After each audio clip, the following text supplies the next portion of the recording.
నిప్పుగోళం మన వైపుకు దూసుకొస్తోంది. దానివల్ల మనకేం నష్టం? ఏదైనా లోయలో పడి మతి తప్పితే ఏం చేస్తావ్? మేనీ, ఒక సమస్య. తర్వాత చెప్పు. నేను సమస్యలో ఉన్నాను. ఇది అంతకంటే పెద్ద సమస్య. నాకలా అనిపించట్లేదు. మేనీ, ఏంటి?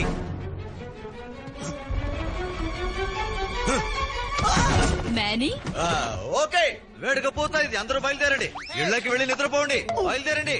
ఏం మాట్లాడుతున్నారు? వేడుకి ఇప్పుడే కదా మొదలైంది. ఎందుకో తెలియదు, బాగా అర్థం వస్తుంది. అందరూ ఇక్కడి నుంచి వెళ్ళిపోండి. వెళ్ళి దాక్కోండి. బచ్చండి. హే, ఏంటి వింత ప్రవర్తన?